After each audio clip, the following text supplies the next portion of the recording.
Assalamualaikum warahmatullahi wabarakatuh. Perkenalkan, kami kelompok 4 dari kelas Analisis Laporan Keuangan 2, semester 6, jurusan Administrasi Publik, Fakultas Ilmu Sosial dan Ilmu Politik, UIN Sunan Gunung Jati, Bandung. Adapun anggota yang tergabung dalam tim, yang pertama ada Dr. Ai Siti Farida SEMSI selaku dosen pengampu, Indah Rizli Afifah, dan Melania Dwi Lestari. Definisi aset. Menurut Munawir, aset adalah sumber daya atau sarana yang terdapat nilai ekonomis yang bisa menunjang perusahaan dengan harga perolehannya. Aset harus dapat diukur dengan objektif. Menurut Hidayat, aset adalah barang yang bergerak maupun tidak bergerak, berwujud maupun tidak berwujud, di mana seluruh hal tersebut meliputi harta aset sebuah perusahaan, instansi, organisasi, atau perorangan.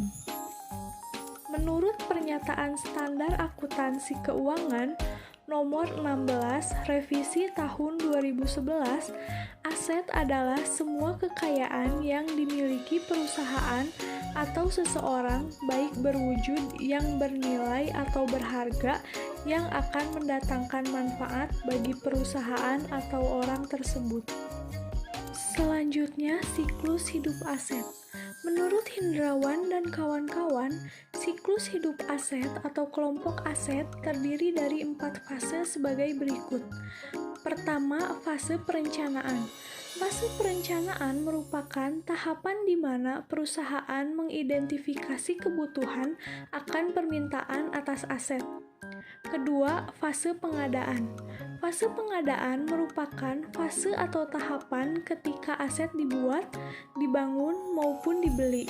Pengadaan aset ini akan tergantung kepada kebutuhan dan sesuai dengan perencanaan. Yang ketiga, fase operasi dan pemeliharaan. Fase operasi dan pemeliharaan merupakan fase atau tahapan ketika aset dimanfaatkan atau digunakan untuk tujuan yang ditetapkan. Fase ini biasanya secara berkesinambungan atas aset. Yang keempat, fase penghapusan.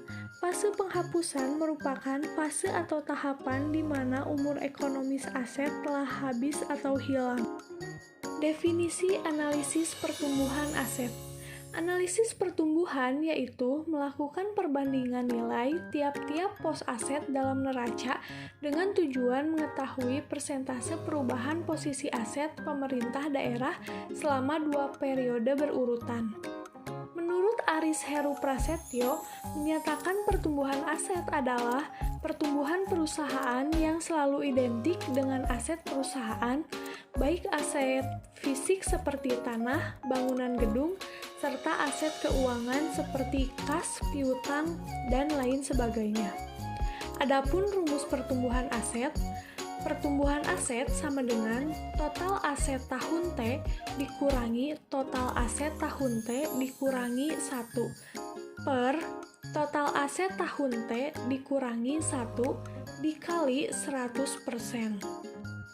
Selanjutnya ada estimasi pertumbuhan aset.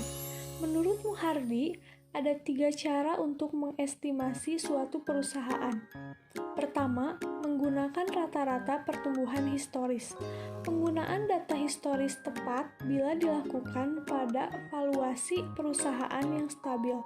Ketika melakukan estimasi terhadap tingkat pertumbuhan yang diharapkan, biasanya dimulai dengan melihat sejarah perusahaan. Kedua, mempercayai pihak analisis riset saham yang selalu mengikuti perkembangan perusahaan. Penggunaan cara ini akan menimbulkan inkonsistensi dalam mengestimasi suatu nilai. Analisis saham tidak hanya memberikan rekomendasi atas perusahaan, namun juga menyediakan estimasi pertumbuhan earnings yang akan datang. Yang ketiga, estimasi pertumbuhan dengan melihat pada fundamental perusahaan. Cara ini sangat bergantung pada besar dana yang direinvestasikan dalam aset-aset baru dan bagaimana kualitas aset tersebut. Selanjutnya, rasio pertumbuhan. Yang pertama, pertumbuhan aset. Pertumbuhan aset adalah perubahan, peningkatan, atau penurunan total aset yang dimiliki oleh perusahaan.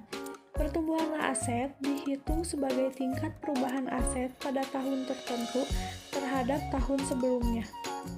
Adapun rumus pertumbuhan aset, total aset tahun T dikurangi total aset tahun T dikurangi 1 per total aset tahun T dikurangi 1 dikali 100%. Kedua, kenaikan penjualan. Rasio ini menunjukkan kenaikan persentase penjualan tahun ini dibanding tahun lalu. Semakin tinggi, maka akan semakin baik. Adapun rumus kenaikan penjualan. Kenaikan penjualan sama dengan penjualan tahun T dikurangi penjualan tahun T dikurangi 1 per penjualan tahun T dikurangi 1 dikali 100%. Ketiga, kenaikan laba bersih. Rasio ini menunjukkan kemampuan perusahaan meningkatkan laba bersih dibanding tahun lalu. Adapun rumusnya, kenaikan laba bersih sama dengan laba bersih tahun T dikurangi laba bersih tahun T dikurangi 1 per laba bersih tahun T dikurangi 1 dikali 100%. Yang keempat, earning per share. Rasio ini menunjukkan kemampuan perusahaan meningkatkan earning per share dari tahun lalu. Adapun rumusnya, EPS sama dengan EPS tahun T dikurangin EPS tahun T dikurangi 1 per EPS tahun T dikurangi 1 dikali 100%. Yang kelima, kenaikan dividen per share. Rasio ini menunjukkan kemampuan perusahaan meningkatkan dividen per share dari tahun lalu. Adapun rumusnya, DPS sama dengan DPS tahun T dikurangi DPS tahun T dikurangi 1 per DPS tahun T dikurangi 1 dikali 100%. Definisi analisis proporsi. Analisis proporsi bermanfaat untuk melihat potret aset pemerintah daerah secara lebih komprehensif, yaitu apakah kelompok aset tertentu nilainya terlalu besar atau terlalu kecil dari nilai yang wajar. Analisis proporsi dilakukan untuk periode 3 tahun. Selanjutnya ada jenis-jenis analisis proporsi aset. Yang pertama, analisis proporsi aset tetap. Proporsi aset tetap dihitung dengan membandingkan jumlah aset tetap dengan total aset pada tahun yang dianalisis selama periode 2 tahun. Adapun rumus menghitung proporsi aset tetap yaitu proporsi aset tetap sama dengan nilai tetap elemen aset tetap per total aset tetap dikali 100%. Yang kedua, analisis proporsi aset lancar. Proporsi aset lancar dihitung dengan membandingkan jumlah aset lancar dengan total aset pada tahun yang dianalisis selama periode 2 tahun. Adapun rumus menghitung proporsi aset lancar yaitu proporsi aset lancar sama dengan aset lancar per total aset lancar dikali 100%. Yang ketiga, analisis proporsi aset lainnya. Proporsi aset lainnya dihitung dengan membandingkan jumlah aset lainnya dengan total aset pada tahun yang dianalisis selama 2 periode. Rumus menghitung proporsi aset lainnya adalah proporsi aset lainnya sama dengan aset lainnya per total aset lainnya dikali 100%.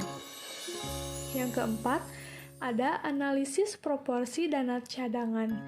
Analisis proporsi dana cadangan ini dibagi 2. Yang pertama, analisis tingkat likuiditas.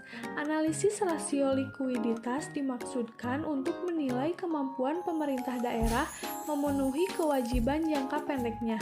Rasio likuiditas dihitung menggunakan rumus rasio lancar sama dengan aset lancar per kewajiban lancar dikali 100%.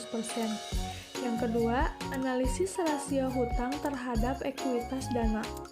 Rasio Rasio ini digunakan untuk mengetahui bagian dari setiap rupiah ekuitas dana yang dijadikan jaminan untuk keseluruhan hutang. Rasio ini mengindikasikan seberapa besar pemerintah daerah terbebani oleh hutang. Rasio ini dihitung dengan menggunakan rumus rasio hutang terhadap ekuitas sama dengan total hutang per jumlah dikali 100%. Definisi analisis modal kerja. Analisis modal kerja merupakan analisis yang berhubungan dengan sumber-sumber dana dan penggunaan dana yang berkaitan dengan modal kerja perusahaan. Artinya, dari mana saja perusahaan memperoleh dana guna membiayai kegiatannya. Pengertian modal kerja merupakan modal yang digunakan untuk melakukan kegiatan operasi perusahaan. Modal kerja diartikan sebagai investasi yang ditanamkan dalam aktiva lancar atau aktiva jangka pendek seperti kas, bank, surat-surat berharga, piutang, sediaan, dan aktiva lancar lainnya. Selanjutnya, ada arti penting modal kerja.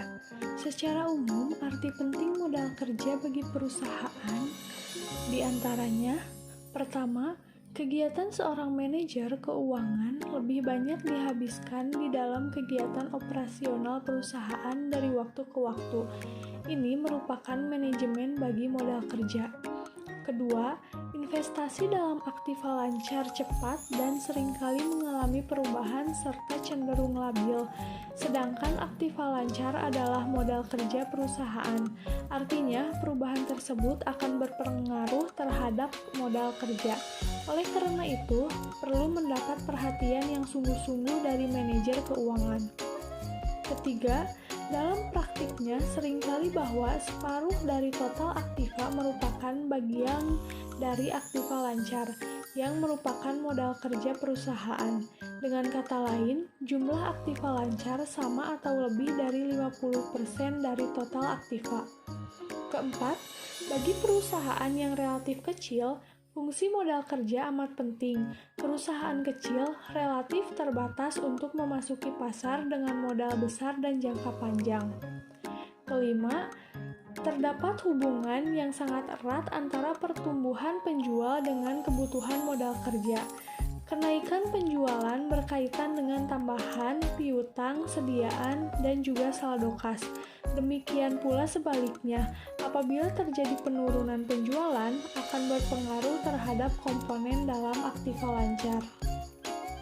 Adapun sumber modal kerja, yang pertama, hasil operasi perusahaan, yang kedua, keuntungan penjualan surat berharga, yang ketiga, penjualan saham, yang keempat, penjualan aktiva tetap, yang kelima, penjualan obligasi, yang keenam, memperoleh pinjaman, dan yang ketujuh, dana hibah.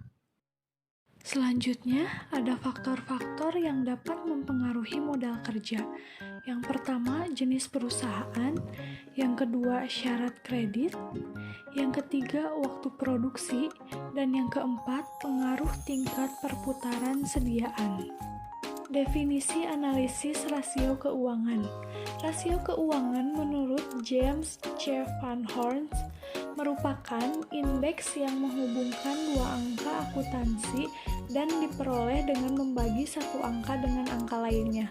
Jadi, rasio keuangan merupakan kegiatan membandingkan angka-angka yang ada dalam laporan keuangan dengan cara membagi satu angka dengan angka lainnya. Selanjutnya, ada rasio likuiditas. Rasio likuiditas merupakan rasio yang menggambarkan kemampuan perusahaan dalam memenuhi kewajiban jangka pendek. Fungsi lain rasio likuiditas adalah untuk menunjukkan atau mengukur kemampuan perusahaan dalam memenuhi kewajibannya yang jatuh tempo. Selanjutnya, rasio solvabilitas merupakan rasio yang digunakan untuk mengukur sejauh mana aktiva perusahaan dibiayai dengan utang. Artinya, berapa besar beban utang yang ditanggung perusahaan dibandingkan dengan aktivanya.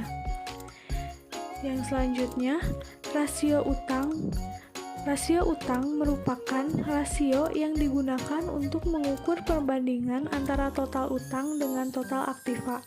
Dengan kata lain, seberapa besar aktiva perusahaan dibiayai oleh utang perusahaan berpengaruh terhadap pengelolaan aktiva.